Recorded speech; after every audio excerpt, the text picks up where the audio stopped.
Okay. All right.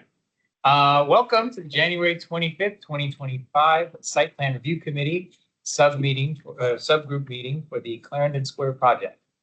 We will be holding a hybrid public meeting, which enables remote electronic participation, is legally authorized by the Code of Virginia per the Planning Commission's electronic meeting policy adopted on July 7th, 2022. Members of this SPRC subgroup for the Clarendon Square project are participating both here in person and virtually through electronic means. At this time, I'd like to orient everyone to our hybrid environment and cover a few specifics about how tonight's meeting will run. Members of the public may attend the meeting here in person or electronically by using the Microsoft Teams provided on the SPRC webpage. The project webpage, the county's event calendar, and the email notification sent to SPRC email subscribers. Additionally, there is a dial-in phone option for those who. For our subgroup members joining virtually, if anyone loses internet connectivity during tonight's meeting, please reconnect with us by phone. Please keep your phones and devices muted until you are called upon. Turn off sound to any other devices around you to minimize interference.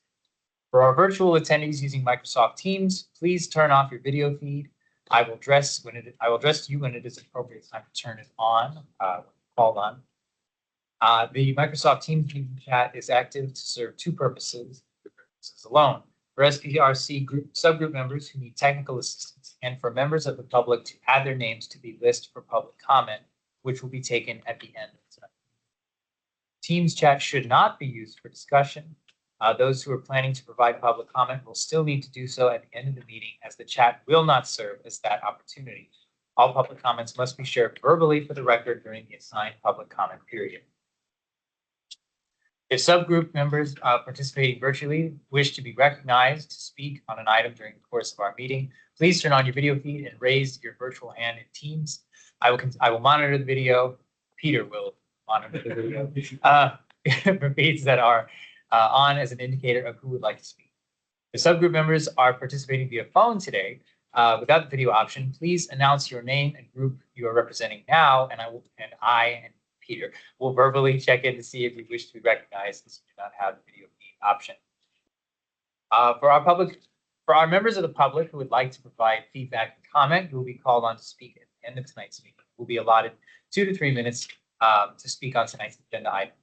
The speaking time allotted will depend on the number of speakers we have tonight. And if you wish to speak, please enter your name in the meeting chat for virtual attendees or provide your name on the sign-in sheet here in person. Lastly, this is a public forum. Tonight's meeting will be recorded and posted to the county website. All information associated with today's meeting, whether written or spoken, is subject to Freedom of Information Act requirements. Okay. Yes, and so before we get going, I want to make public here over the last week, the planning division here at Arlington County has lost Brett Wallace, who's a very valued member of the team. And it's a very sad loss on their end, but it's also a testament that they are out here still doing good work for Arlington. So I just want to point that out there. And revamped Clarendon sector plan was actually his project. So yeah, it's very important that we carry on the legacies of everyone who's involved here. So that shall we move to the step? Oh, do you want to do roll first? Oh, right. Introduction. So members of the SPRC, we're going to go around and do a quick introduction just so everybody has a name to face to a name. My name is Tony Striner, and I'm co-chairing tonight's meeting. Leo Starley, also with the Planning Commission, and co-chairing with Jim Lantelmi, Planning Commission. Andy Tchaikovsky, architect at SKNI. Bill Gerhardt, Lion Village. Also cover these commissions to the many years in the past, and also on the sector, Clarendon Center Plan. Berwick, I'm with the Clarendon Courthouse Civic Association. John Armstrong with Pedestrian Advisory Committee. Robert Gibson, Arlington County PES. Matt Ladd, Arlington, PhD. Summer Chairs with Car Properties. Jason Bachnick with the applicant, Car. Austin Hodermas with Car Properties. Weinstein with Woods. Emily Peterson, Planning Commission. About Peter Schultz, Arlington Planning Division. Right. And then we have Curtis Rowlett, also from the Planning Division, monitoring the chat. And do we have anybody? Oh, I'm June O'Connell. I'm a courthouse resident and I'm familiar with the property. So I'm an interested taxpayer. And I didn't get your name, your planning commission? Emily Peterson. Oh, Tammy, yes. I recognize you. Hi. yes. And do we have anybody online checking in from SPRC tonight? Yep, Eric Berkey with the Planning Commission. Hi, I don't know if anyone can hear me. My name's Avani Singh. I'm just a resident. The Teams link on the page is not working. Okay. Thank you. That's good to know. We'll look at that. Which page was that? The SPRC page or the individual project page? I'm on the Teams waiting to be admitted on the SPRC page, and on the individual page, it's not working. We may have a waiting.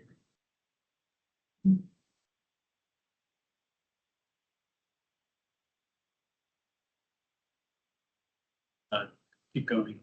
Yes. There's Okay. also, we see Zach Linick from the Housing Commission. Zach Linick as well. Zach Linick with the Housing Commission. Thanks for having me. Was that everybody online and in person? We're all friends now? John Carton with Lion Village. Chris Kreider with the Planning Division, Urban Design Section. Okay. And then with the Lion Village, there's only one of you that's allowed to be actually on the SPRC. So which one of you is going to be the one representing in person? Gotcha. Okay. All right. Is that all the housekeeping? Sounds like. Okay. Okay. So we do staff presentation first, or? Yeah.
Okay.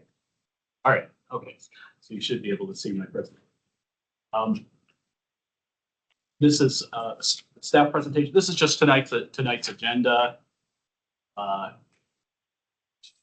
We will be talking about the land use and density and also the associated general land use plan amendment, site design and layout, and the building height, which also includes the zoning ordinance amendment and form and architecture.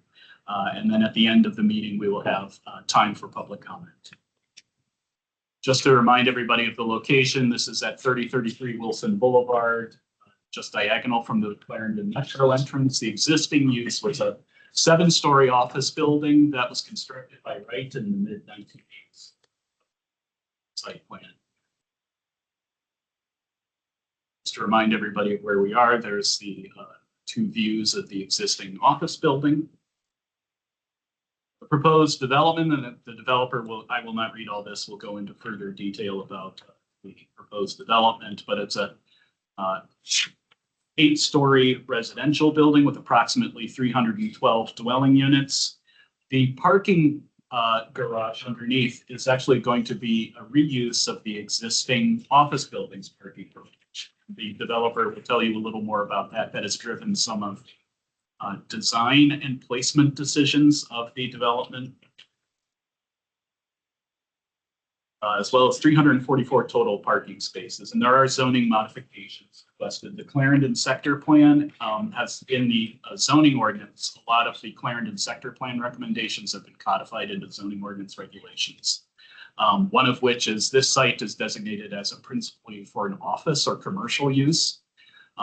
As you know, the office market is not doing so well, and therefore one of the main modification that is being requested is residential use instead of office. So developers also asking for additional density above the base 3.0 FAR.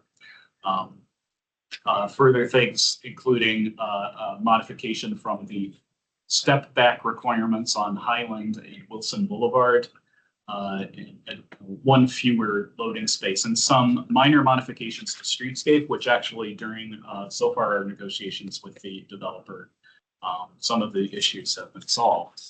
The current C3 zoning actually has been about since the 1950s.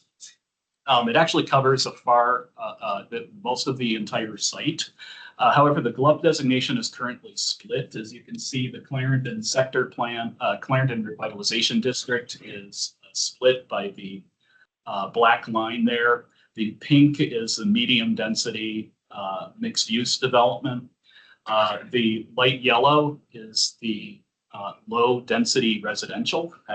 However, the GLUB amendment is proposed to make the Clarendon Revitalization District and the medium density mixed use zoning category concurrent with the existing C3 zoning that has existed, like I said, since the 1950s, as well as the small portion of the site that is proposed to be rezoned to R5. As you can see, the zoning, most of the site is zoned C3 with a very tiny portion zoned R5, single family residential. The rezoning application is necessary because the existing garage air shaft is underneath this R5 zoned property.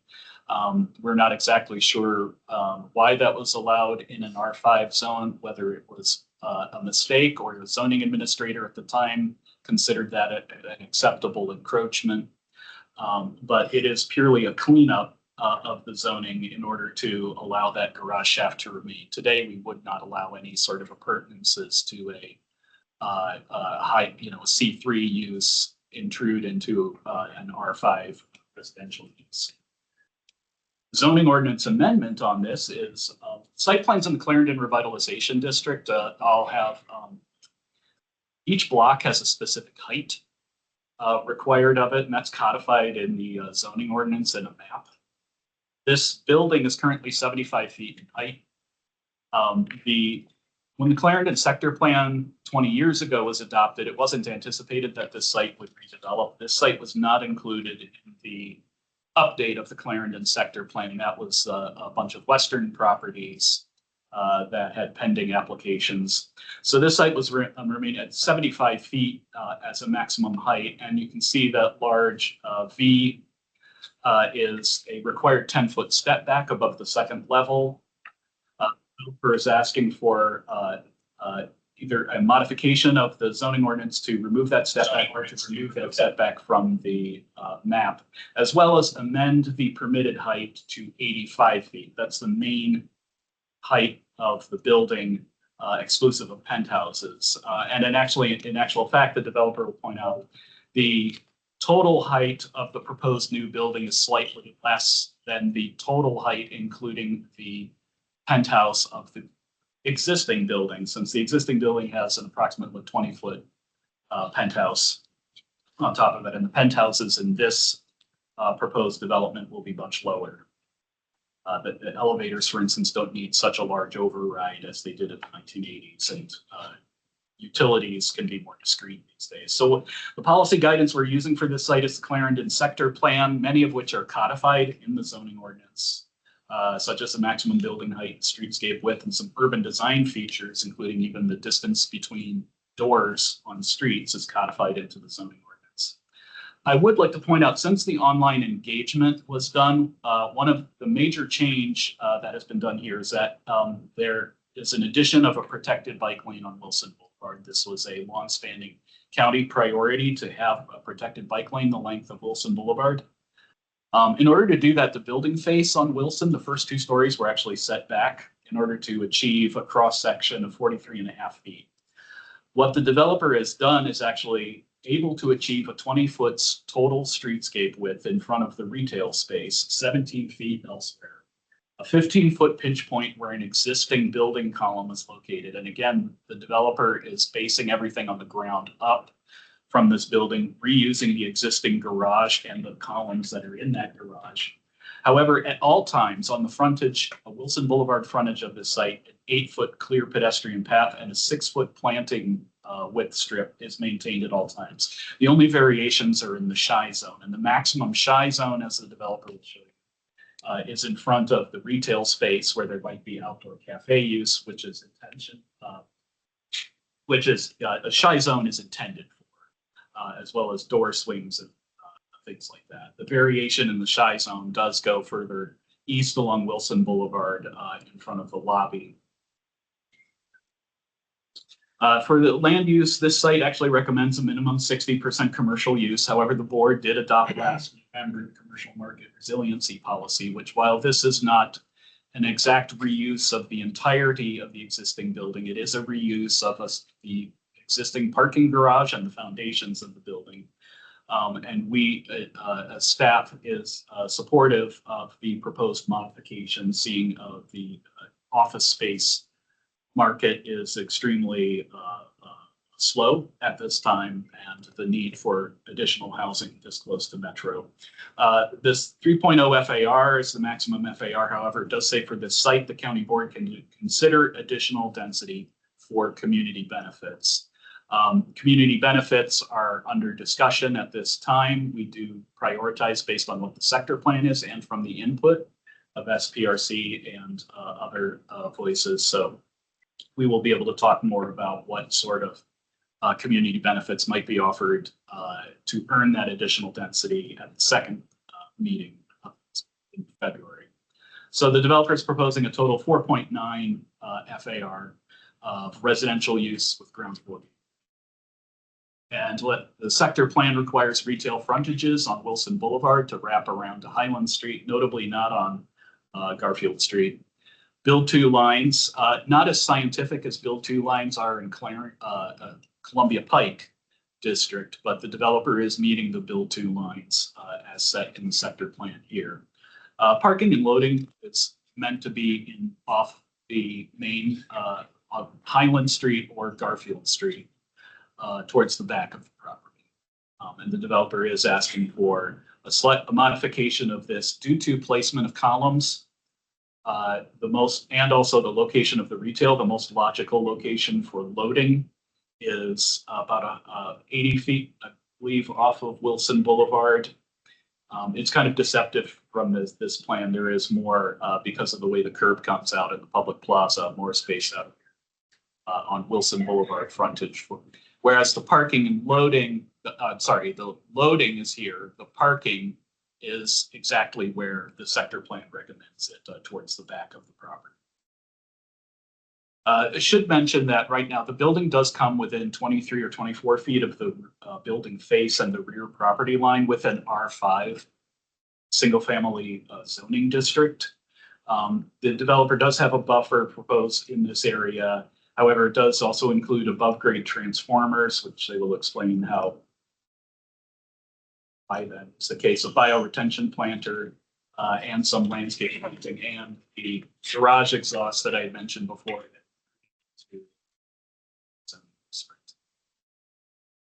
That's it for ground level layout. With regard to building height and form and architecture, again, the developer is asking for the zoning ordinance to be modified to allow 85-foot total height and also for no step back on Wilson and Highland. Again, the current plan is 75 feet in total, not total building height, but main roof height, I should say, because 75 feet does not include the potential for a 23-foot penthouse on that the zoning ordinance permits. The developer to try to provide, instead of a step back on Wilson Boulevard, a sort of notch starting at the third floor along Wilson Boulevard, also to break up the facade a bit to make it look a little less monolithic. And instead, just to show surrounding context, some of these buildings were built according to the sector plans at the time.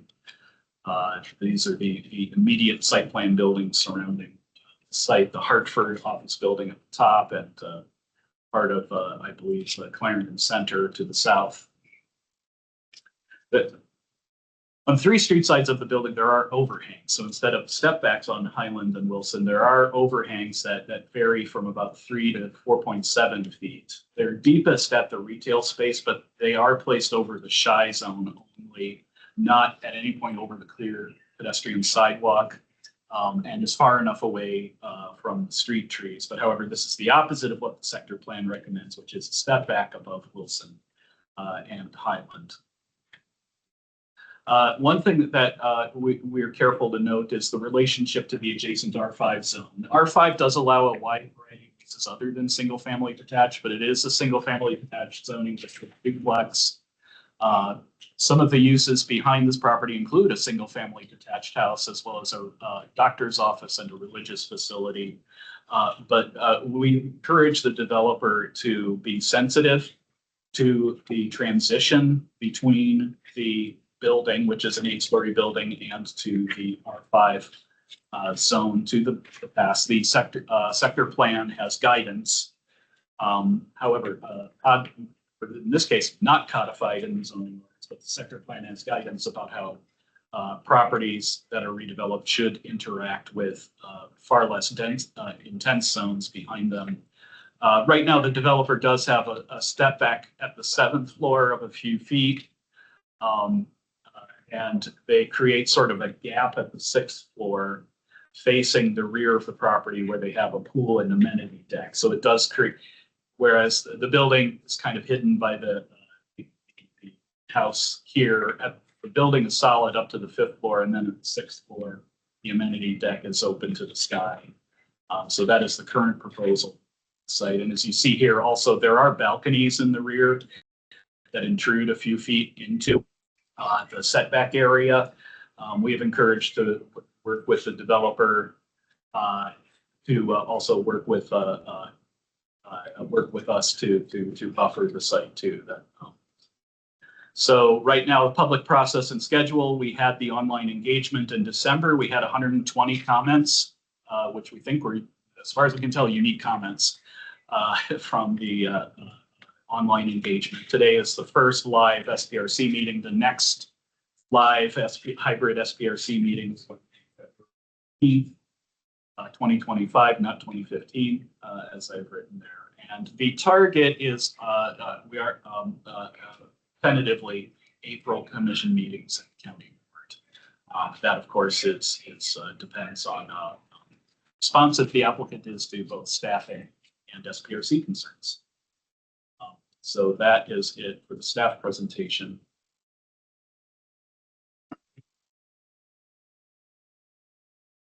Thank you.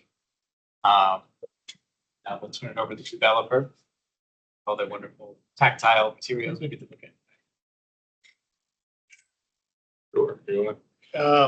Well, first of all, thank you, Representative Carr Properties, and the process has been great so far. We've had meetings with both Lime Village and the Clarendon Civic Association. I think we heard some of their comments and are trying to incorporate them into the presentation that Andy is about to give. So Andy's the lead architect at SK&I, and we're excited to kind of show you some of the revisions from the initial submissions. Yeah. Thanks, Austin. Sure. I guess you're driving, Peter. Yeah. You can go ahead and skip to the next one. Yeah, the agenda, I mean, it's quick. We're just going to talk about the site design layout and talk about the text amendment. I do want to spend a little bit of time about the challenges of modifying the existing office building and garage, and then we'll work through the design updates. Just quickly, you've all seen the plan. The red is the retail. That's on the west side. We just clear everybody, north is rotated to the right. So Wilson Boulevard is the angled on the left side of the screen. Highland is on the north, on the top of the screen, and then Garfield's on the bottom of the screen. So yeah, the red is the retail. We do have the lobby, and I'll talk a little bit later about why we're keeping the existing elevators. So that sort of dictated the location of the lobby. The idea is to have an active front, obviously, on Wilson Boulevard, and then as you turn the corner, you have ground floor units that go up North Highland and Garfield. Skip to the next slide, I guess, just sort of the layout of the building. One of the things, and again, we'll talk about, I think you mentioned sort of the overhangs on Highland and Wilson. One of the big challenges of us is laying out this residential building. People ask us why we can't maintain the existing office building. Just the footprints are so radically different. This particular office building doesn't make a good residential footprint. And one of the challenges is of this particular site, north of Wilson, Garfield and Highland are actually fairly close together. If you look at Google Earth, you'll see that Garfield actually angles to the east, and it's like Clarendon Center south of us is actually a wider block than we are. So the big challenge that we had initially was balancing sort of a livable, breathable courtyard, and then like legitimate depth for residential units so that they're marketable and livable and within the market. So that's one of the big challenges that we had to do, is balancing that. And I'll explain a little bit more of this as we get into the office conversion part of this. In terms of the building form, the big idea here is taking some of the Art Deco cues from the neighborhood, from Clarendon, and sort of thinking of it in a slightly more contemporary way with the construction type that we're working with here, which is 5 floors of wood construction over a 3-story new podium on top of an existing office building, parking garage.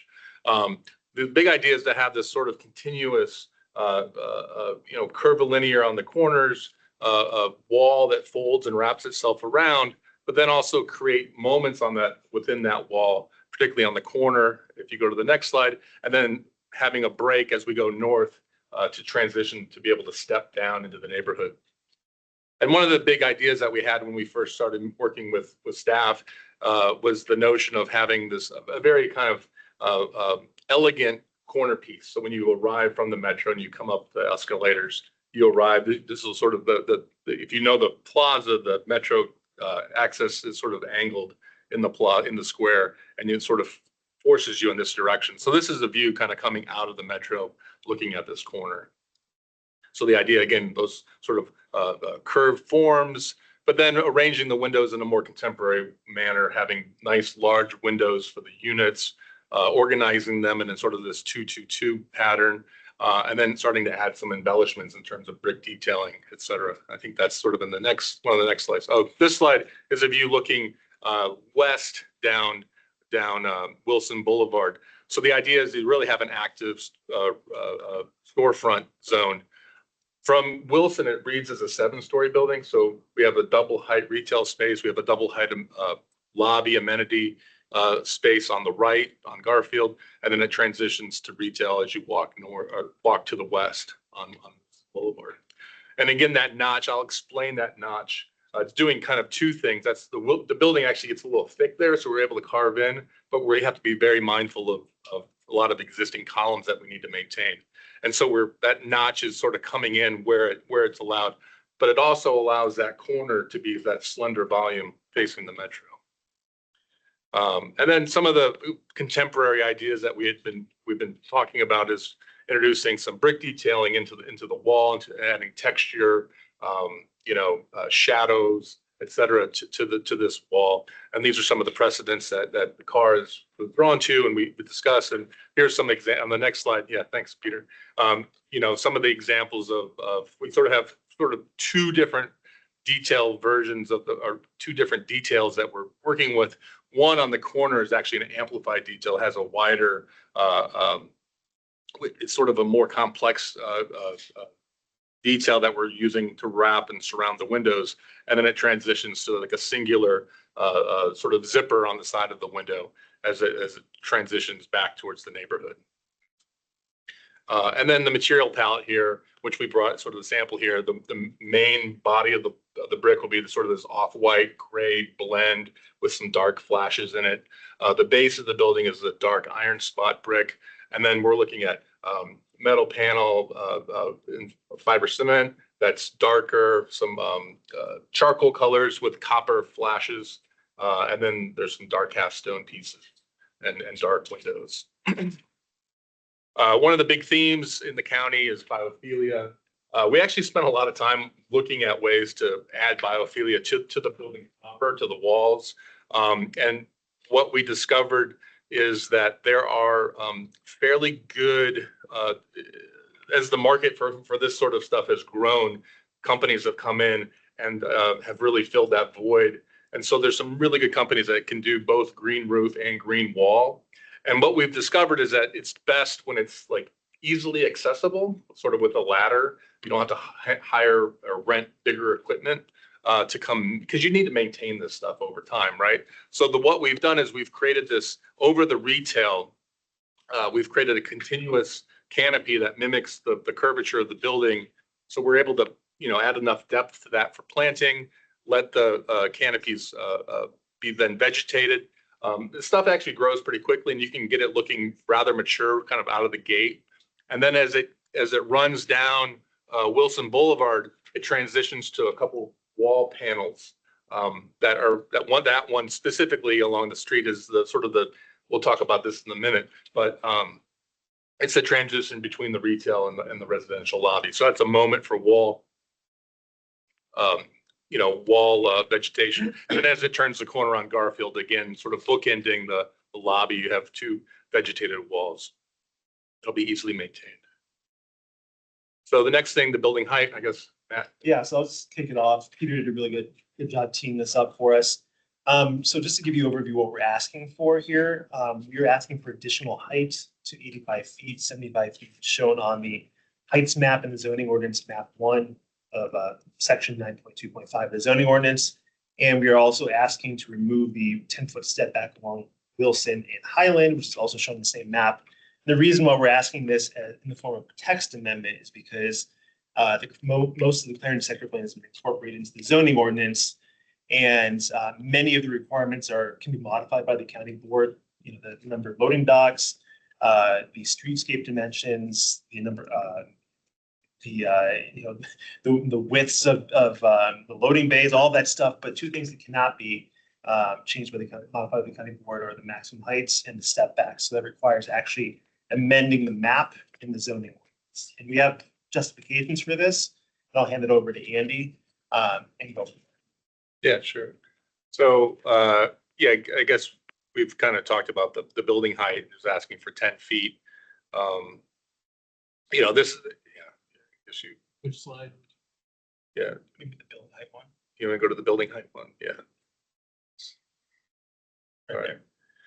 Yeah, so this is sort of that. You mentioned this earlier, Peter, is like this is an elevation of the existing building. The main cornice line of the parapet of the main proper building is 75 feet currently, but there's a substantial penthouse on top of that that's 20 feet. That goes up to 90 feet. So we're kind of splitting the difference. We're asking for 85 feet. This also plays into the building construction type that we're looking at, which is it's a type 3A wood construction over a podium, which is maximized. The maximum height of that construction type is 85 feet. So it plays well with that. So it sort of fits right in to that density and height. And there's other reasons. I'll explain that further when we get into the analysis of the existing building. And I think, yeah, this slide just sort of demonstrates that it still acts as sort of a taper stone between the neighborhood and then stepping up to the corridor. It plays well with the buildings around it. And so the next thing is the setback on Wilson Boulevard and sort of why it's a challenge for us on this particular project. And this is sort of an overlay of a couple different things. This is the typical floor that's in the concrete structure. And one of the things that we'll talk about in a moment is why we're reusing the existing elevator core. and because since we're reusing the elevator core, that's dictating a few things: the location of the lobby, the sort of the amenity layout, why the lobby's there, and then as you go up, that elevator core works currently with the office building, but it sort of pinches. It's pretty close to Wilson Boulevard, and it creates a fairly narrow condition between the street, the setback for the streetscape, and the elevator core. And so we're able to get sort of a usable, legitimate, slightly shallow residential footprint within that. And that sort of orange overlay is if we did a 10-foot setback. There's really, and because it's a wood-bearing building, we need those walls to stack up, and those units sort of that would be resultant of that setback are not really viable. They're not real usable. It's not we can't make a footprint out of that, to be perfectly blunt. And so we're asking to look for this variance. Generally speaking, when we design for these setbacks, we design deeper units. We design 38 to 42 foot deep units, and then you can do a 5, 10 foot setback and get back to a 30-foot general footprint. But we just really can't do that here because of the elevator core location. And then I guess just going back briefly, there's one other thing. There's sort of this column. I'll talk about this. And there's this on the page, kind of north-south. It's actually east-west, but there's a column line D that's actually the face of the existing office building. And we need to respect that column line and bring those columns back up. And as you get past that column line, we actually can notch in a little bit. So we're trying to provide relief in that sense. It's sort of we're providing relief where we can, and it's helping us also create that slender volume on the corner, and providing sort of it adds to the curvature and sort of the carving in of the building.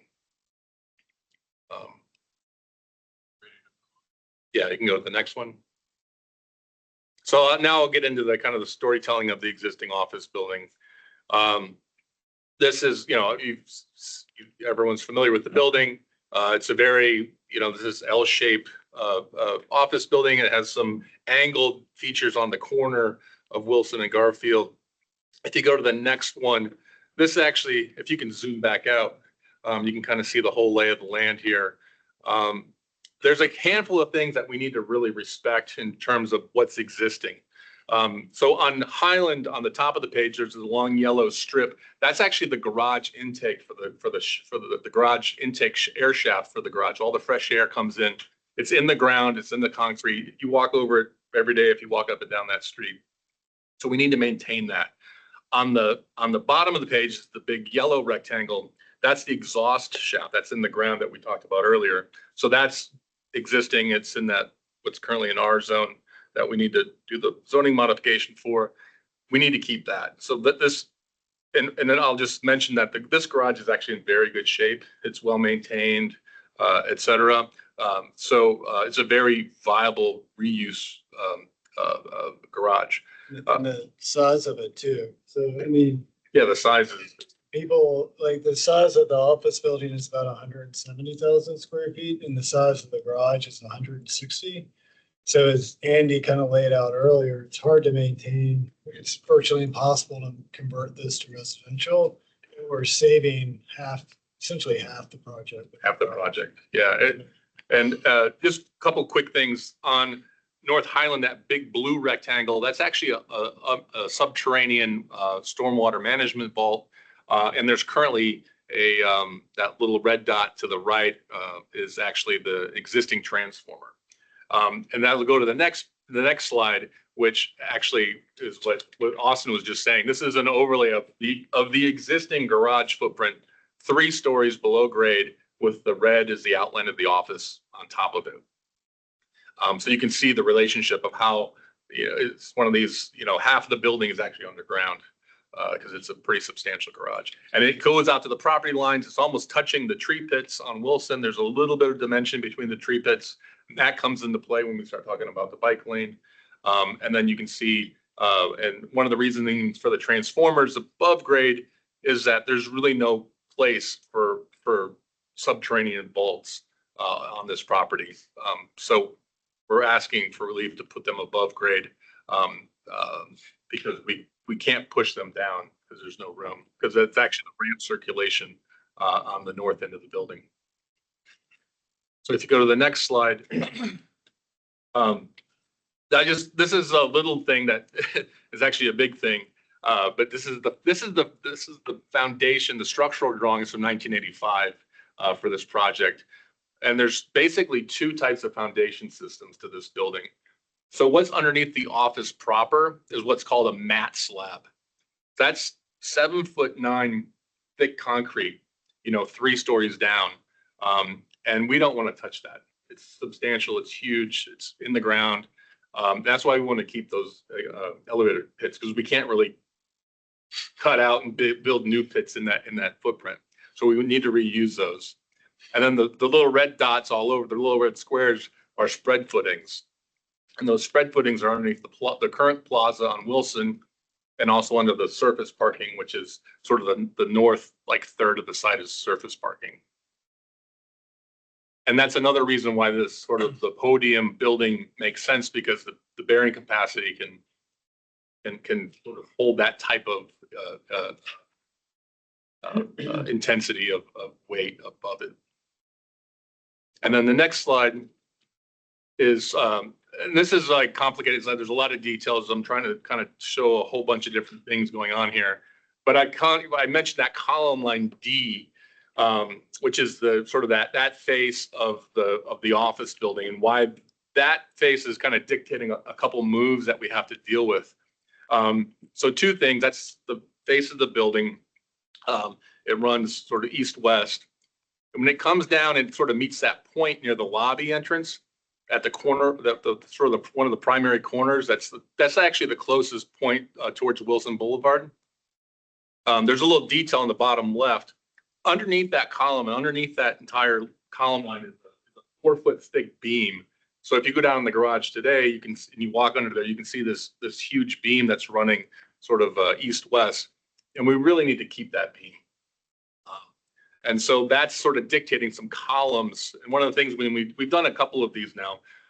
So when you do these you cut everything down to the slab, the structural engineer really wants to tie the columns together from what's below to what's going to be new above.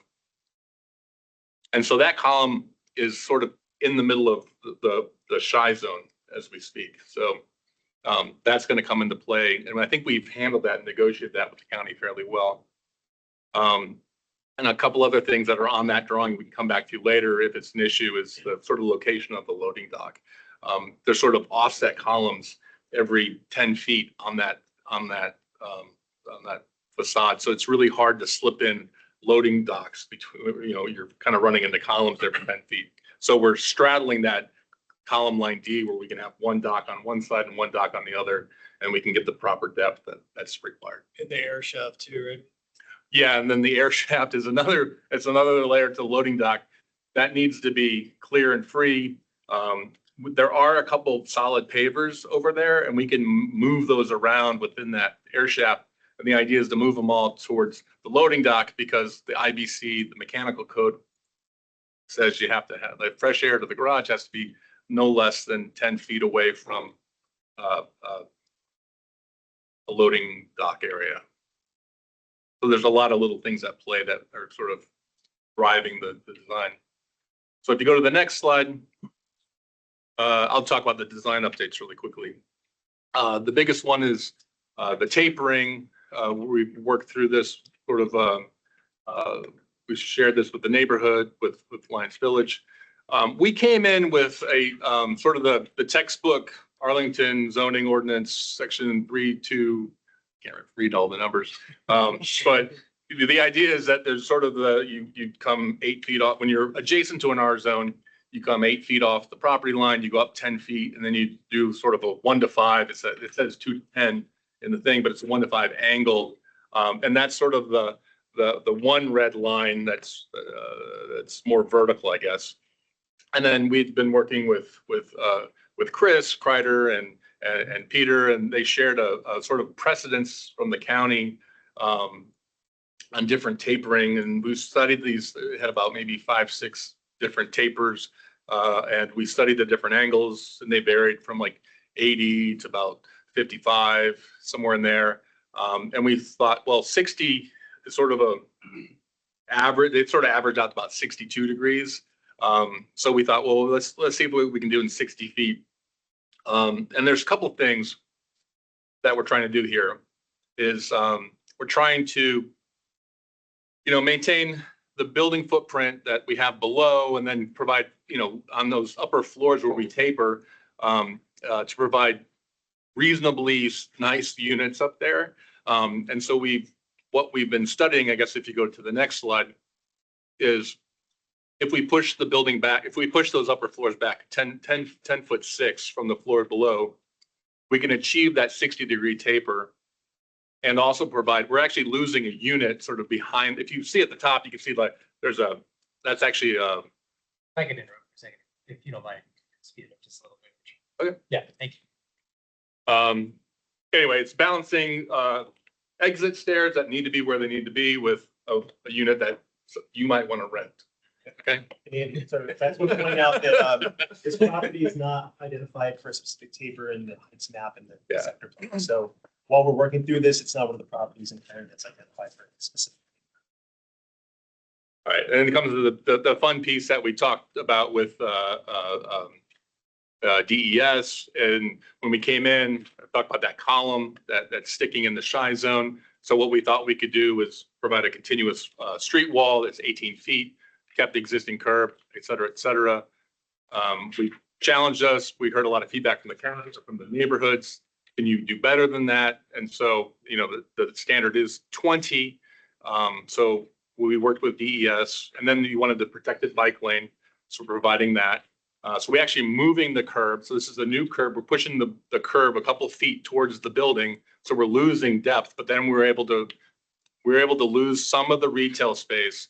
And the resultant is a 20-foot streetscape, 6-foot trees, 8-foot sidewalk, large enough shy zone in front of the retail, continuous.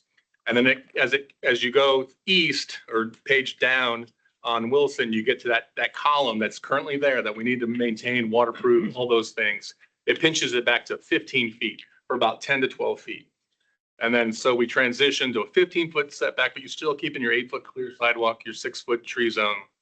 And then as soon as we get around those columns, we can jog back to about 17-foot 6. And that's all in front of the lobby. So again, you get your shy zone, or you get your trees, you get your sidewalk, and you have a slightly shallower shy zone. So this was the original submission, what we did, and then you can see sort of from the same position on the camera, sort of the wider sidewalk. And then you can see how we've integrated that biophilia is sort of that moment where it curves back out and narrows down a little bit, but the sidewalk's continuous at 8 feet. And then I think this is still sort of an ongoing discussion. Yeah, we can talk about this at the next. Okay. meeting. Yeah, and sort of the plaza design. But yes, we're working with them on a plaza design, good plaza design at the understanding that it's a crossroads in this site. However, there's no specific guidance in the sector plan for this plaza, but we're going to continue to work with them at the next SPRC. We'll have hopefully some changes to show you. Peter, if I could ask a question, isn't the corner there county property? Yeah, they're staying out of the county property, but actually significant chunk of the existing plaza is actually their private property that does not have an easement on it, but they are staying entirely out of county. Yeah. So unfortunately, yes, the perceived size of the plaza will get a little smaller, but that was because the private property, they just chose not to put the building. There will be a plaza. There will be a plaza. Yes. Yeah. Yeah, this is all county right of way, fee simple right of way, so they gotta stay out of it. That had been Hartford Street at one point. Yes, yeah. So yeah, weird. exactly. Yeah. There's general agreement on the sector. When they did the sector plan, let's get rid of this thing. It's confusing. Yeah, so yeah, there will always be the plaza there. We're just working on the paving and the pattern, planting, et cetera. So. All right. Thank you so much. Apologize for all the details. It drives a lot. Yeah, Yeah. yeah, okay. So now the discussion is going to be with the SPRC. We're going to go through a couple of our pre-selected topics for tonight. Anything that we do not address, topics I'm about to list off, they're going to be addressed in the second one. So here for that is hold it in your head and kind of take it in the larger context. So tonight we're going to go over land use density with general land use plan amendment. And within that, we're going to talk about general land use plan amendment, unit mix, unit size, committed affordable units, potentially putting them on the site. Then after that, we're going to go into site design and layout. And then after that, we're going to do building height, including text amendment, form, and architecture. So we'll start with the sort of land use density, general land use plan amendment. Were there any questions, comments on that topic? So we're doing that, just the designation. The glove amendment, the land use. In general, I don't have a concern with those sort of things in that even right by the subway here, converting it to residential and retail at the bottom is pretty logical, given concerns we have with office space being vacant all over. So I don't have any concern about it converting over to residential. Putting the retail, it's in the right corner there. Having walked by this all the time, getting rid of the retail on Garfield makes a lot of sense. It's always been a problem area. We've never had, it was snake bit all along, with constantly changing, they just didn't work. And I don't have a concern about not having it on Highland either. But the corner there, that's a really prominent corner that should be easily, that I agree with that. It makes sense given the history of this. I can see that. And the density, I have no concern about units. What I will be talking about later, because we're not up to that yet, I do have concerns about the building. And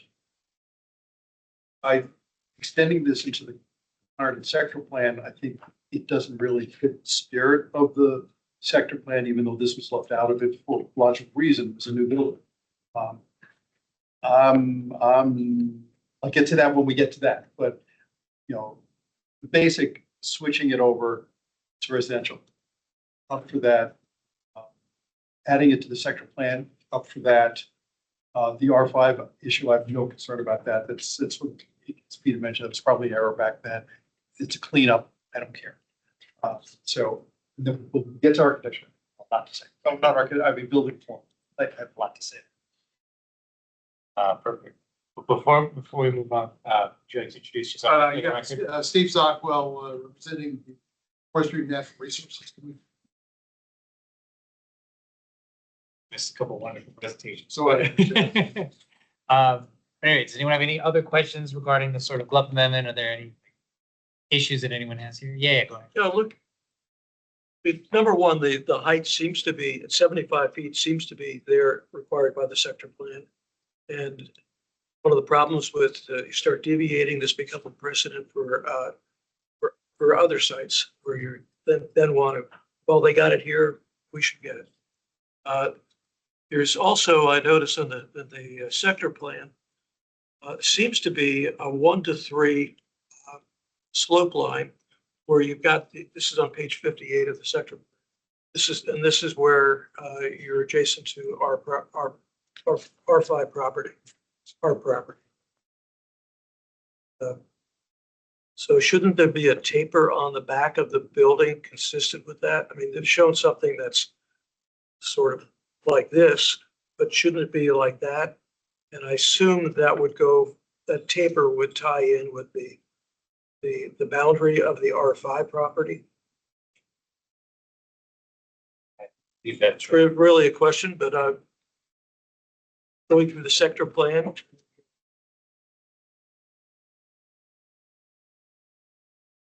And I don't know, Peter, if you can pull up the map from the zoning ordinance, but some sites in the zoning ordinance of the sector plan have that 1 to 3 taper that's designated by an arrow on the heights map. This site doesn't have that arrow. I think it can be. So when the sector plan was originally adopted in, well, I think the taper goes back even, farther than six. So you can see some of those black arrows. That's it. I was just making sure. Like where the red top tab site is. So that, and there's some white arrows down along that street. To the west. There. Oh, there's where the, behind the post office building, there's white arrows. So those, if you look at the legend, that's where the 1 to 3 taper applies.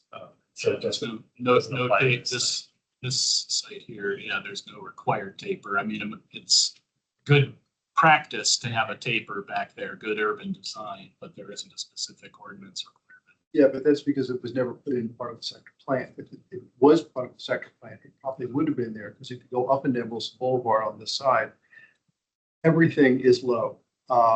This would be the only high, effectively, no real step down into the neighborhood of all the sites, all the way from the Hyatt all the way down past that to Washington Boulevard. Everything all along that was part of the sector plan steps down to where the houses are. Both along, was it 13th Street? They're all low. Where the church is in the affordable housing, the church school behind it is low.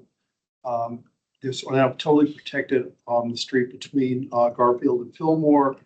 Same with the block after that. The same with the block after. They're all going to be low. So this would be the one where there's an actual cliff.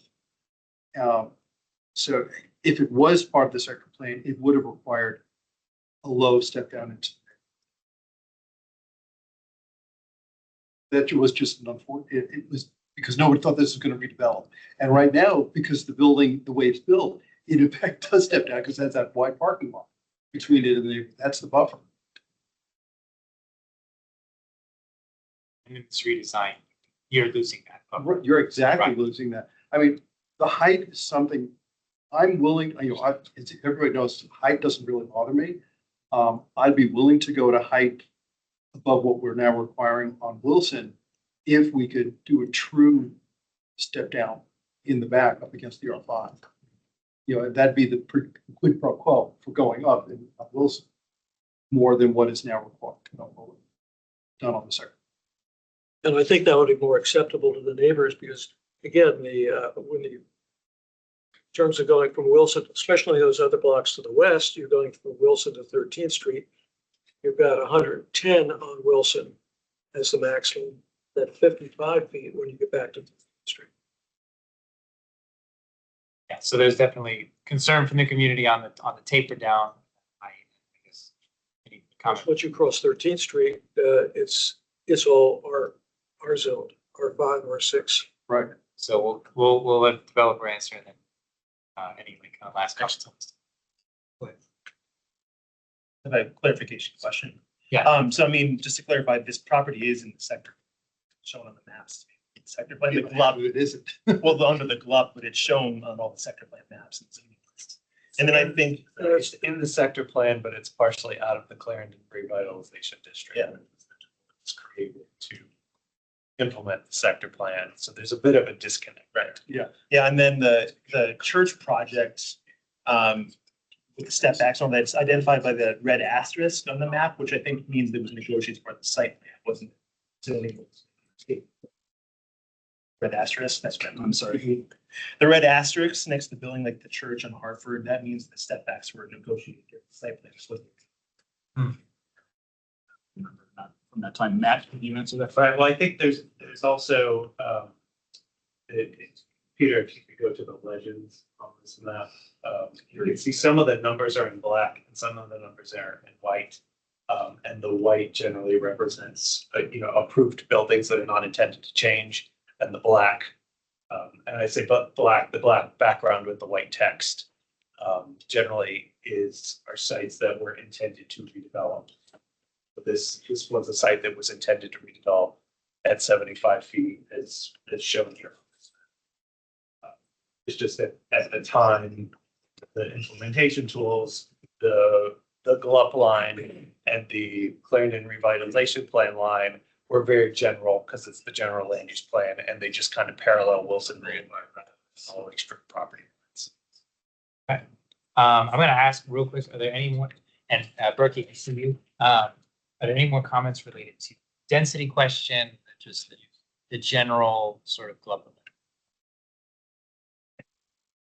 So hearing none, Berkey, will you close this subtopic out?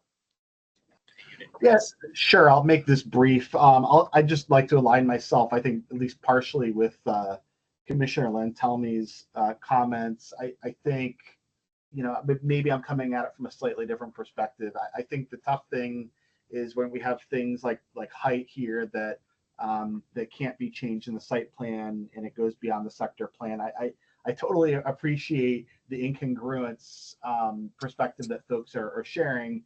You know, on the other hand, you know, we've got too much office space and not enough housing. So I think we do have to make some tough choices. I think where I align with some of the speakers is, I think given that, you know, if we were to allow that additional height, I think it's totally reasonable to be asking the tapering questions that folks have raised here. So I'd just like to align myself with that.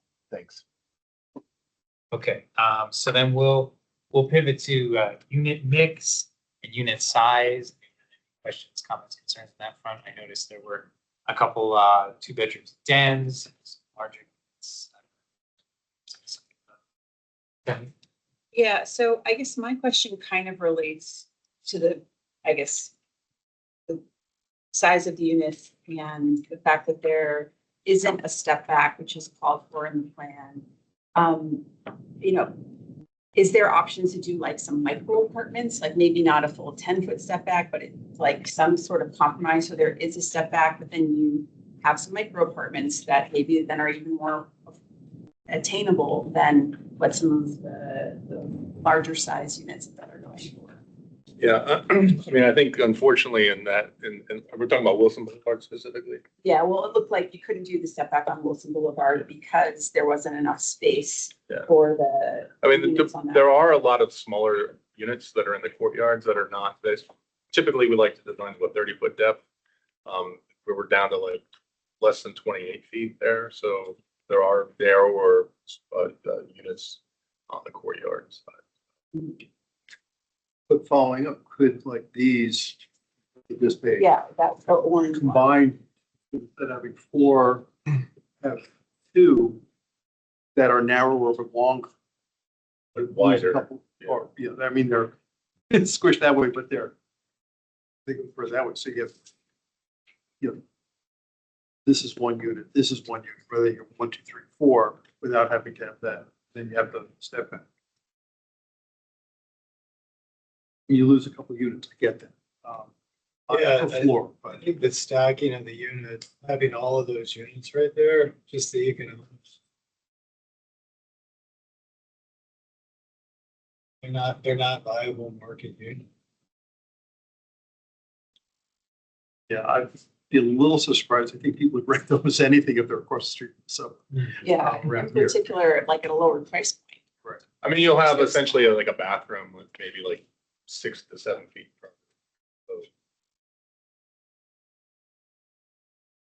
from the urban side, if I may add, you know, setbacks, just from a planning principle, setbacks aren't sort of aesthetic things that we sort of throw in these plans just for fun.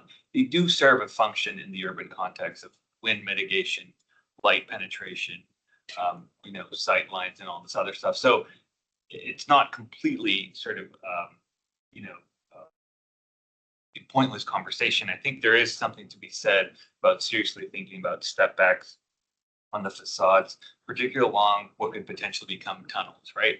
It might not happen here, given that we're just discussing the density around it, but I always get a little nervous when we start sort of easing off of step backs and setbacks, because they're not, you know, just something that we like. They do serve a good function on the urban context. And they change the pedestrian experience. And this is like such a pedestrian area where there's so many restaurants, bars, and like if we start building these really tall buildings that make it feel like a canyon, I feel like that takes away from the attractiveness from a pedestrian's point of view. The building across the street does have a setback, doesn't it, Peter? I actually had some. It's attached to a smaller building. Right, I'm not talking on the about, park I'm not side. talking about the small, that was, Yeah. right, I'm No, talking about the familiar new with one, building. Yeah, along Wilson. it's sort of a material change. I think it goes back, maybe 18 inches at the top floors. There's just, The question I have is an 85-foot building a canyon blocked from the metro? I mean, a lot of the online comments we got is along Wilson. And so I think that was when Arlington Now published the article. There was probably 30 comments or lots of comments about that. And like when you look at our building, I mean, we're setting back where we can. But it's those columns that are coming up and are dictating the units. There's no canyon because it's right across from the park. I mean, it's completely open. Yeah, but I just would argue an 85-foot building is not a canyon. So I think that's a slightly different conversation. Like the building height is a building height. I think the setback, regardless of the height, if you will, we still would be having this conversation. So having the height conversation is something that I'm happy to do. And I myself personally think we could go a little higher, but I think we ought to be respectful of the sector plan. And I'm not ready to make that change. I think the setback is just a conversation about the quality of the urban fabric and this pedestrian experience and all that other stuff. And it just comes into play, on windy, cold days and all that other stuff that you really feel that setback, and it really does block and slow down the wind and all this other stuff. So I appreciate the height conversation, but I don't think that's sort of exactly the hinge point, on this particular concern. And I could add to that, during this, I was involved in all of the four various changes in the sector plan, going back to the early 80s and into the, I guess, beyond 2006 is the 2006 one. But there was a lot of discussion about the stepping back of the building between the 2 and 5 floor height. It's sort of the shout zone or shouting zone or something like that, where you need to step back. And again, for the same reason, not crowding the street. But what you're doing is you've got the building in some places stepping forward over the sidewalk, and that narrows it down even more. And that's it never goes over the side. Part of it was. Can I just provide one point of context? So a lot of the work in the sector plan is based on the streetscape and the street widths that are desired. Those actually in the sector plan identify a build-to line that's mentioned in the sector plan that is, I think, 43 feet from the center line of the street. I could be wrong on the number, so I don't have it in front of me. In this case, because of some of the things that have happened with the historic developments of the south, the existing street, and other things, the face of the building at the second floor appears to be at that building line established in the sector plan. And so below the second floor, in order to achieve the 20-foot streetscape that's looked at in the sector plan, they're pushing in 6 feet to the site. So that's just a discussion of the building placement relative to the plan dynamics. It may be irrelevant to the principles of a step back in building form. Yeah, that I think we all understood why that's being done, and I think we support that because we're getting the bike lane out of it. So I don't have a concern with that, and I agree that it's there in their property. So we're getting it. That's good. It's just further up. You could have it stick out a little bit and then step back higher up and still be within what we want to have the sector plan. It's just here, like going straight up as a slab from where you're even pushing in. Whether you do or don't, that straight up and down is it feels constricting, because it is so much, you know, so it's a design choice. And again, personally, you know, I think the extra height, I'm there if we can deal with the back up against the R5 better. I'm willing to live with that. You know, we're going to be giving and taking all through this. I just think that this building right now is being very aggressive in sort of everywhere. And I think that maybe toning that down a bit, I feel more comfortable with it. Like I said, I'm willing to push in a number of ways. And I think there's a lot that works here. I love having the garage be redone, I mean, be kept. I think that's wonderful. And then working with that, a lot of things you have to compromise in order to do that. You get a huge benefit by keeping that garage. But there are certain design things that we still can do, even with that make it fit better with what we're trying to do for this sector plan. That's sort of where I'm. Yeah, and now what the elevator towers being preserved are Right, also which a is welcome great. Yeah. issue. I also don't have a problem with the setback at the ground, you know, and perhaps there's some sort of modeling that can be done to show that that is helping, you know, with the quality of the pedestrian experience along that street. It gives shelter, you know, thinks of European cities with the arcades or colonnades along sort of the street. I think we sort of don't encourage that too much around here. And I've feel like I've had a conversation about this in the past. The historical building has a bit of an overhang, which works fine. That's the one question behind. And maybe the lack of columns, you know, in the arcade or colonnade that I just mentioned is something that makes it good. So I don't want to disparage that issue that Mr. Gibson brought up. I think that works well with us, and Commissioner Tomei said it, and I associate myself with that comment, that I think we support that. I think it's just this idea of a step back and sort of creating this, you know, and frankly, with the overhang now, you know, that mass looms a little larger even, right? So I think there's a scale sort of concern that is starting to sort of surface here. Having said that, I think, you know, there's a lot of elements about this project that we are very comfortable and I think supportive of. Let's build off what Commissioner Tillman said real fast. I think, you know, what we're getting at is there's a bit of push and pull, right? Like setbacks and the taper on Garfield are kind of on opposite sides of the building, and if you push one, that's going to impact the other. And if, you know, there has to be some prioritization to a degree, right? Because at a certain point, if you do both, as much as everyone would like, it's going to lead to a project that's going to be more expensive to build. Great. I mean, saving that garage is extremely expensive. If we were going to redo this from scratch, we would tear it down to build half of it. Not go through and trying to do all the gymnastics that Andy's trying to do, tying it into the existing garage and retrofit it. It's just easier to build.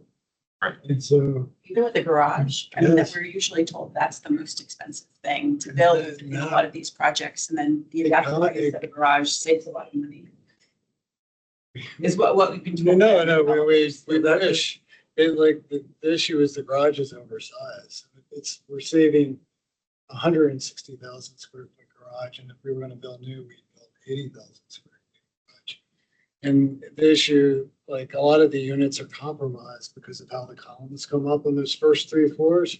So when we make adjustments to the other units going up, then you get half the units that are not market rate, which doesn't really support the redevelopment. So it's just you're trying to thread a needle. Yeah, but it's the columns will lead issue for the first 2 floors. Is that the concrete podium? And then you go above that, you're all stable. First 3 and the columns. We need the units to stack. So we're basically designing the units in the concrete and then taking them up. But that's the big challenge. And it is a jigsaw puzzle because those columns are sort of where they are. Mm-hmm. And so we're trying to regularize that with units that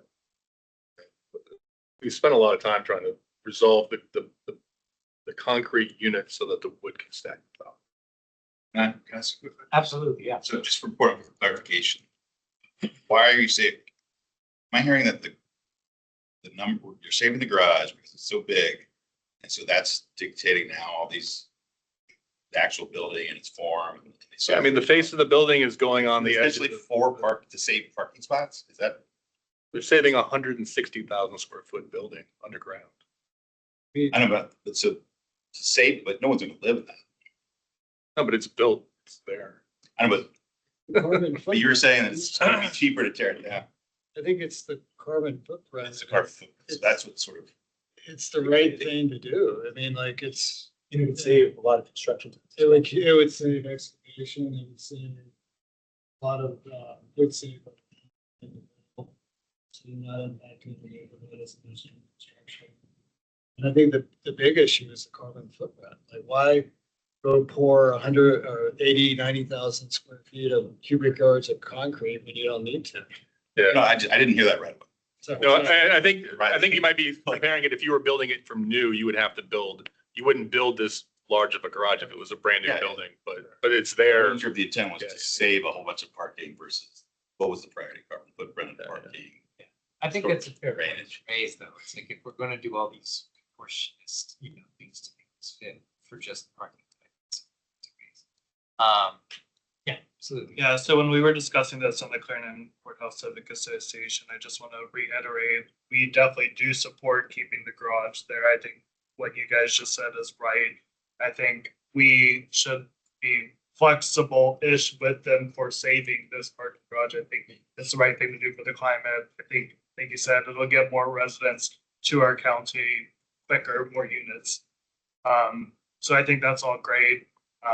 I think we should be a little bit flexible. We also think height along Wilson Boulevard above even what they're requesting could be reasonable, but tapering down in the back. We support that. So even above 85 feet, I think we would support it. That helps pencil things out with tapering. We know that tapering with Lion Village is an issue, but us in Clarendon believe we can have some taller buildings. So those are my 2 cents. RC, so. Nope, on this part. All right. Yeah, I think from a Lion Village standpoint, though, tapering in the back towards the neighborhood is the more important thing. And, but one of the concerns is that we do have a sector plan. It sets down rules. And the more we keep deviating from those, the less of a sector plan we have. And then the greater potential going forward is we don't really have a sector plan anymore. And I don't think there's a problem in Lion Village in terms of residential. But one of the things that we were striving for when we did the sector plan, and county board was striving for this too, was a mixture of office and residential, because with the idea of the office is that would allow restaurants, ground floor restaurants, to be able to make money on 2 meals a day. They'd have a lunch crowd and they'd have a dinner crowd. And the more you get into an all residential community, you wind up with very little business for restaurants at lunchtime. It's a lot harder for them to succeed. What the restaurants, a lot of them had done is to go from restaurants at dinner time to bars after that. And that's essentially how they pay the bills. Yeah. Because you got to bring employees in for a certain amount of time too. Right. And and that's just sort of the larger issues we're seeing office culture in this country, in the world more generally since COVID. But I want to throw a last call for any last comments on site design. We kind of blurred into that topic. So I just have a question about adaptive reuse. Kind of like our policy. I remember when we were talking about the new policy a couple of months ago, we said that saving a parking garage was not enough to be considered like okay to zoom through some of the processes. But is it because they're keeping the elevator shaft and some of the columns that would allow them to be part of this project under the adaptive reuse policy? No, this project is under basically our normal site Okay. review process. Yeah. Yeah, it doesn't qualify for the expedited. We're still working So on the we now rules have of an expedited. official term Yeah, that is yeah, yeah. adaptive reuse that Yeah. applies to an expedited process. So Yeah, when we like say, this adaptive. is like lowercase adaptive reuse. Yeah, absolutely. Okay.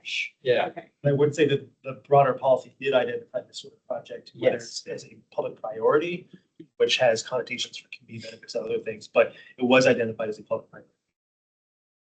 One other thing regarding the parking garage, we do believe that there's too many parking spaces here. That's obvious. We talked about this with the community. I would love to see reuse of the parking garage for things other than parking spaces. Be it larger bike storage rooms, be it when we talked to you guys the other day, you guys mentioned maybe a pickleball court. Like I would love to see creative reuses of that. I don't know if it's just how you guys have said it on here, but it said 340 residential parking spaces. I hope that's not 340 parking spaces only for residents. We also talked about we need to open that to other people in the community. I know what you guys said was that currently nobody's really using it, but I think that can change. I live in the Trader Joe's building. Say more of that for the second. I like where your head's at. Yeah. And so, If I could add something, I think Lion Village has a different view because Lion Village has a lot of people parking in the neighborhood. we'll get to that on the next one, Okay. February 13th. And then you've got George Mason and Yeah. expanding and so forth. So I want to move into building height because it seems to be, we're kind of dancing around that. So I want to just attack that head on. Would anyone like to lead that building height discussion? I already weighed in that, Yeah. height is fine if you do it, switch rock well, bring it in the back, up in the front, fine with me. Now, existing building has that penthouse that goes to 90 feet. What's the penthouse going to be on this building? Zero, there's none at all. It's just overrun. We're right, but how high is that? 8 feet. Okay, so we're going to be going to not quite 95. 93. The little boxes setback, yeah. Yeah, they'll be set back pretty significantly. You really don't see the penthouse in this building either as practical. These will be half saying the that height. little and so, okay, so The elevator. that's fine. Again, you don't even see them in the existing building. It's a practical. I think Lion Village on building height. Again, tapering in the back is, because that's what you see from the neighborhood. And it's more important than building height that's on Wilson. 85 feet plus 8 feet penthouse is totally fine. And then it's currently 75. Yeah. Good with that. I know we might be talking about higher heights along Wilson. So that's a separate question, but at base, what is being requested there in the courthouse doesn't change. See the higher height on Wilson, it's because of the foundations, the square footings that you were talking about, right, Andy? Yeah, so the spread, the dual foundation system is a big deal in terms of the bearing capacity of the site. So. When if you go above 85 feet, that changes the construction type. Yeah, right? but the footings, it's hard to support that. It's also, since you're going to have stick built, this maxes out anyway for stick built. Yeah, 85. Exactly. That's right. There's no mechanical up there. There's just, looks like solar panels. No, there's mechanical up there, but they're all You have the individuals right now we're doing. And they're set back waived. And the current height the penthouse sticks out when you're on the corner looking at the lobby, looking up. It's a sort of a forehead on the building, yeah. Right. So go on, sorry. Oh, so I was just going to say, I think it's fair to ask for the tapering down into the neighborhood. If the project really, really doesn't pencil out that way, I mean, if there's a way to incorporate more biophilia, I really like what you've done around the streetscape on Wilson with biophilia, with some of the green walls that were kind of going up the side of the building. We've seen projects in Crystal City that had biophilia on all of the balconies. And I think that could improve some of the views from the neighborhood. If you really can't get to the building height using kind of nature that that is kind of seen in the distance.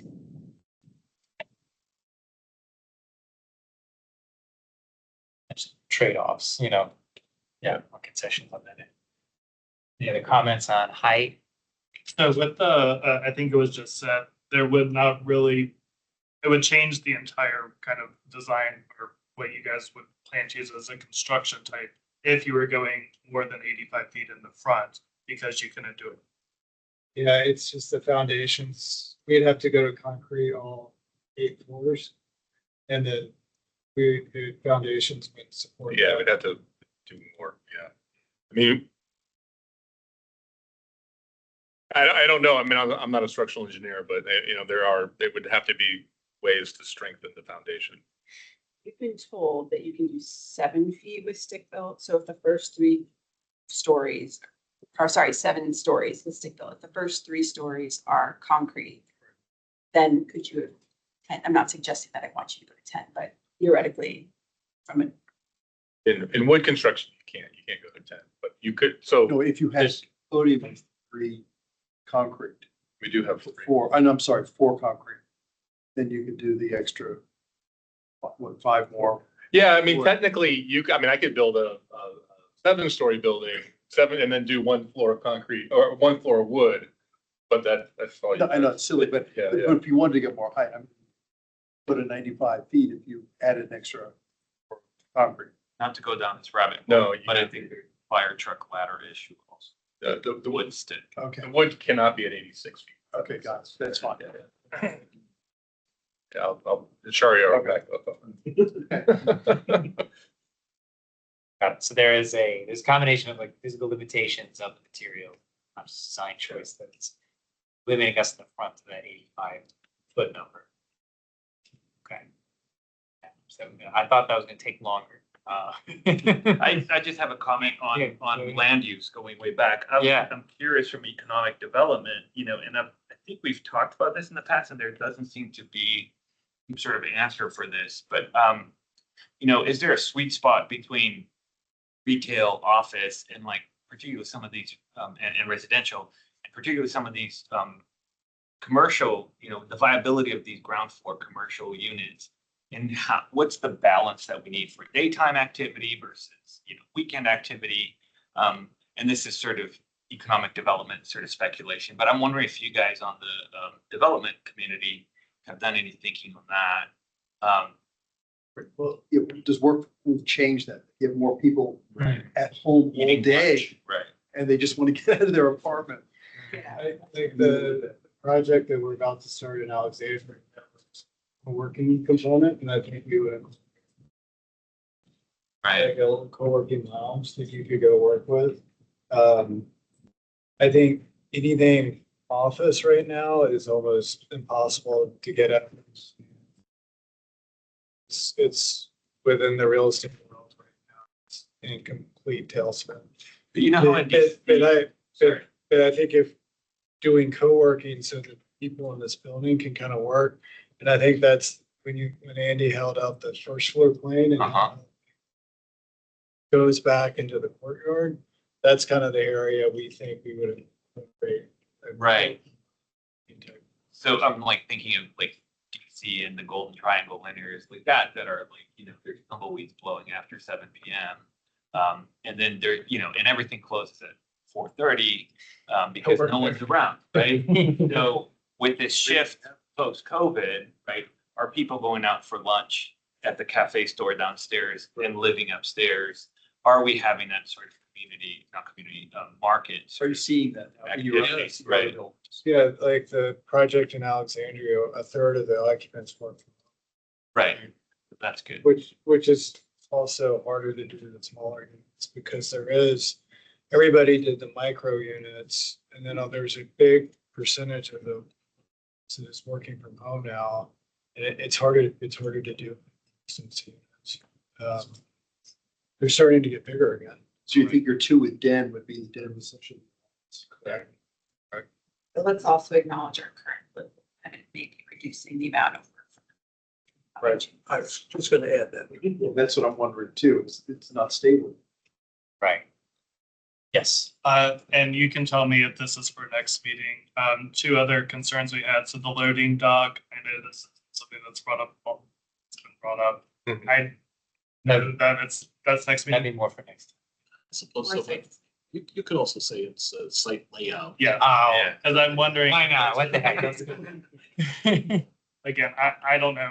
I'm not an architect. I'm not an engineering expert, so I don't know if it can be somewhere else. I do think it's not in a perfectly great place. I understand that loading docks aren't used constantly, so I'm less worried that it's there than if the parking garage was there. I just wonder, have you guys considered or looked at it being in a different spot? I mean, there's sort of places where it can go and it can't go. So it sort of needs to go where it is. We need something next to the retail because you don't want people carrying the retail trash through your residential corridor, right? But I mean, there's sort of like a use thing. We need a loading dock next to the retail. I think the challenge is we have the double height space here because it's in the retail space. We can't really go on top of the air shaft, and there's also columns every 10 feet, but they're basically 20 feet along the facade, and then you go back and they're offset 10 feet. So there's a column every 10 feet that we need to tie into along that facade. So that's really the sort of the challenge of this. Reason really is double story here. You said that area is, you said double height, or? Yeah, so that's a double. I mean, that's that would not be on the back side of the building. Yeah, It wouldn't have that. well, the back, you can see how deep the loading dock is. So if you push it, let's say if you push it all the way next to the garage entrance, it kind of tears into the structure of the residential units, like just the core, the stairs. There's a whole slew of things that it sort of just. Is there precedence for loading dock time restrictions? Yeah, they're in every site plan, a standard condition limiting the hours that which is escapes me, Rob. I don't have them off the top of my head, but what hours would you like to restrict it to? Might be a better way to answer that question, because I can tell you if there are problems with that. I haven't talked to the Civic Association, so I don't specifically know, but I would assume not during the most walked times would be my preference. Also, it's right next to the stoplight, so I think the travel car times would be better. So one of the weird things about the layout of the street network is that somehow this is not the worst location for a loading dock. I wouldn't say that it's the best location either, but it's not the worst. And putting it, as you move it further down Highland gets narrower and narrower and narrower. That becomes a little bit of a challenge for maneuvering. And so. In Garfield? No, we don't want it on Garfield. On Highland. And so I hear you. I think we also had that initial, that was one of our very first comments. Staff was, hey, can this be moved around? How bad is this? We're kind of on it's not great, but it's not gonna be the worst place along this road. Mm-hmm. I think I'd be quite concerned if it was the parking garage, and I'm less concerned because it's. Yeah. I think the real question is how big a truck will it take, and will it take a full-size moving van? Because you've got 312 apartments that you're proposing, and some of these trucks will come, it's coming from California, whatever, and it's got 3 or 4 homeowners' furniture in it, and so they unload a section in Crystal City, another part down in Pentagon City, up here, that's so forth. I think it's a 40-foot. Yeah, we have two bays. And you could get one's a size 40 foot. and clear the sidewalk. Yeah, I mean, and one of the nice things here is actually the Highland in front of this portion of the building actually has a very substantial wide sidewalk.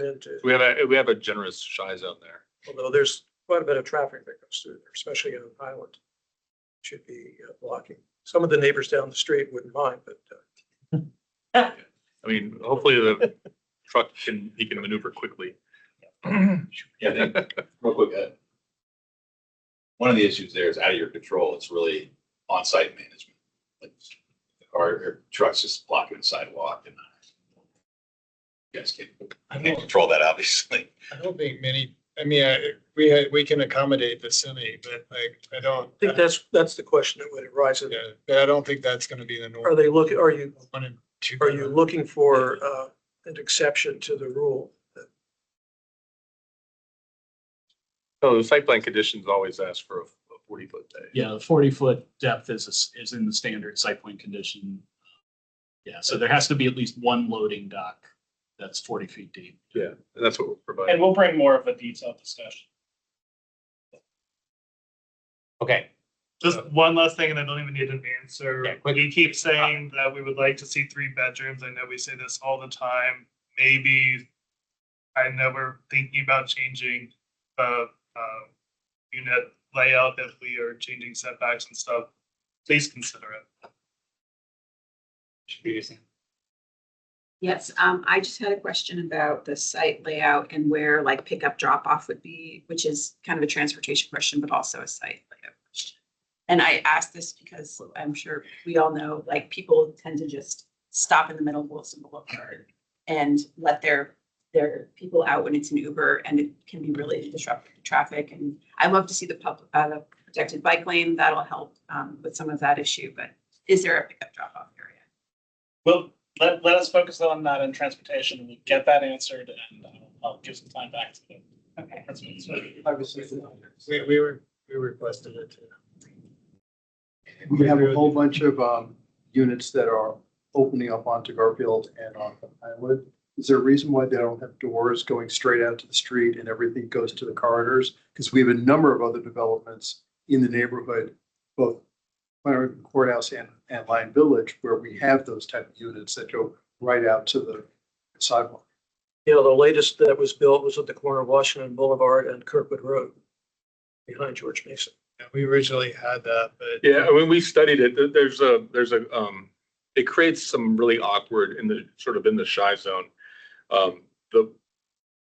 This is a relatively flat site, so there's not a lot of slope, which is why we're able actually to do 8 stories in this particular site, in 85 feet. But there is some subtle grade changes along both Highland and Garfield. Highland does have a lot of the air duct that we're trying to keep open, so you don't necessarily want to on top of the air duct. On Garfield, the grade is actually going up. It's actually higher than the slab of the existing building.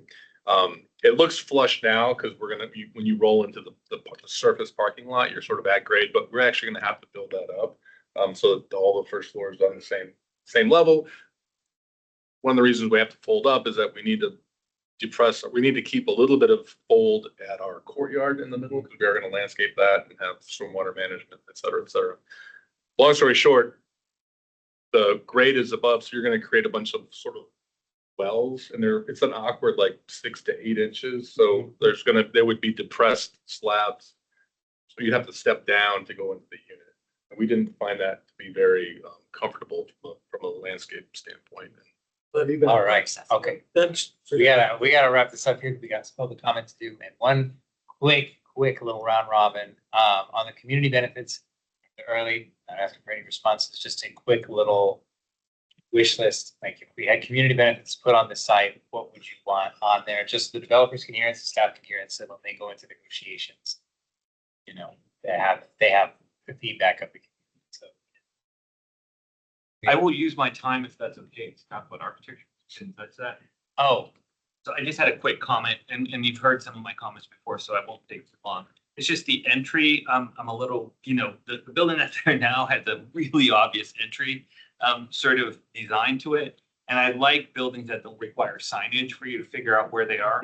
So I'm just wondering if, there's a little subtle nuance dent, that little sort of setback, that angled setback that's happening is sort of an interesting thing. Maybe we could use that and sort of highlight the point towards the main entrance of the building, just to make that sort of a little bit more obvious. Should I tell them? I think I'll give it pass to this one, other than the one to know what affordable housing provisions there are. Community benefits, things you want to see, just quick. I think the main benefit is getting the building occupied and having good first floor retail. And certainly the question that we all have is what's going to happen with the parking garage? Because we like having extra parking up in Clarendon, and we don't have enough. And what's going on with some of the buildings that were built down on the Red Top area? Apartments were half leased, and people were coming in to see if they could lease an apartment with a parking spot. Parking spots were all taken by the time the building was half leased. And that throws all these people out onto the street if they want to building with their cars and into the neighborhood. And then you've got the George Mason situation. So will this garage be taking overflow parking for some of these other buildings? Community benefits. We talked about biophilia, and Tinley's already mentioned that, but also just other good for the environment, sustainability stuff, EV charging. I know you guys showed solar things. What's going to happen? We kind of talked about doing different things to help in that category. I'm not going to say 3 bedrooms are a community benefit, but they are, so that'd be great. Affordable housing contributions is something that we talked about.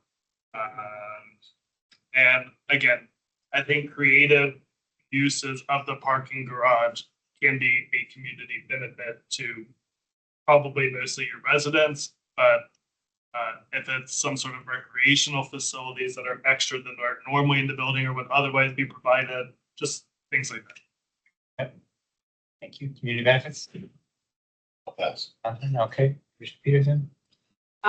So we love to see on-site affordable housing. I'm really happy to see the protected bike lane. So obviously keep that. The 3-bedroom apartments, we usually don't see too many of those. It's not usually a community benefit, except when it's on-site housing.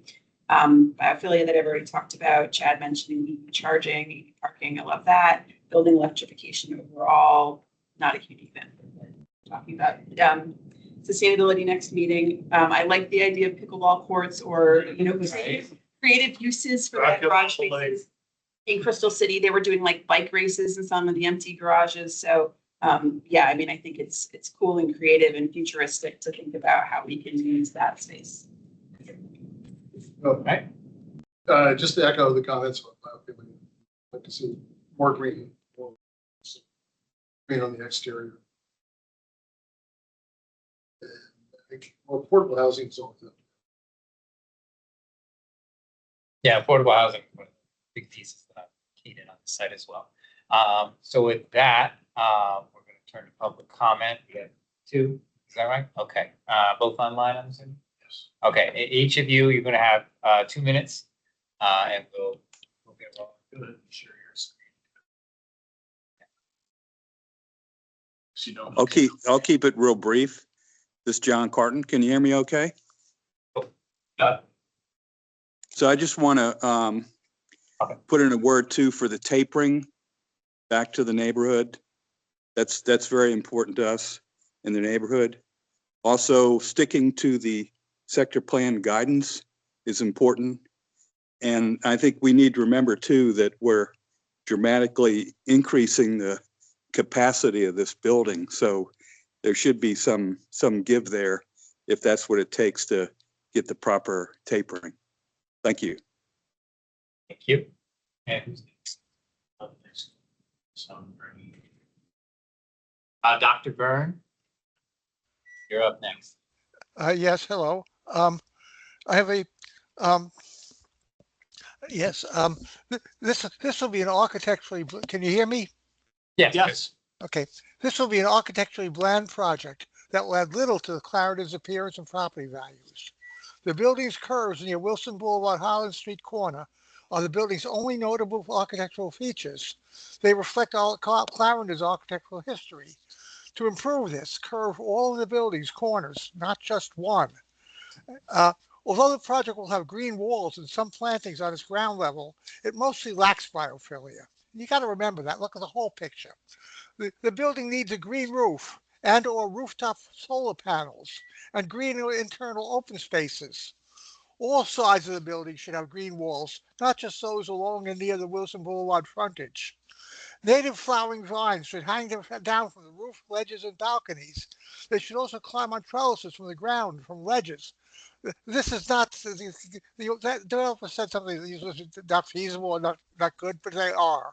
The plaza at the corner of Wilson Boulevard and Highland Street should have more plantings and less pavement, including the county-owned parcel. The only applicant's conceptual land use plan lists 11 species of trees, but does not list any shrubs, ground covers, or perennials. The public and the county board cannot possibly review the suitability of any of these unless the applicant adds them to the site plan in a timely manner. The applicant must submit conceptual landscape sheets that show all ground shrubs, ground covers, and perennials before the SPRC holds its next meeting on this agenda, on this project, which will, of course, that meeting will look at landscaping. The plants should include common milkweed, Asclepias syriaca, which feeds many monarch butterfly caterpillars. All plants should be native. Install native pollinator plants in all landscaped areas. No cultivars, which may not host native pollinators. All street trees should be native, no cultivars. The present plan ignores this because the schedule shows that 4 tree species will be cultivars.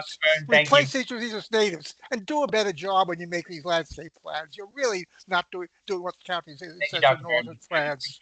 Comments. Thank you. And Avani Singh, your last speaker. Turns out we had 3. Hi, can you all hear me okay? Yes, we can. Hi, my name is Avani Singh. I'm a resident at B Point Apartments, the affordable housing complex in Church. I've lived here for 10 years, and this is my view. So as you see, I look right into the site. So I have a couple concerns from a community perspective. To keep it short, one, we get overflow parking requests from employees from Trader Joe's and other areas that don't have access to parking. So I think community parking is going to be really important. Also, I think people in higher units like myself pay more rent to be able to help the building compensate for like the affordable units. So we don't want to look into concrete and also want to be able to help the county continue to have affordable housing. My main concerns are around construction. So the majority of people who live at V Point do so because they have health concerns and cannot work. So they're here all the time. A lot of them, my neighbor's like, dying. She's like very old. Like these are old people who've lived here forever. They're not your usual apartment building in Clarendon where it's like young people in their 20s. And so I'm really concerned about like the construction times. So having loud construction times starting, like a little 8 later, like 9, like would be really appreciated.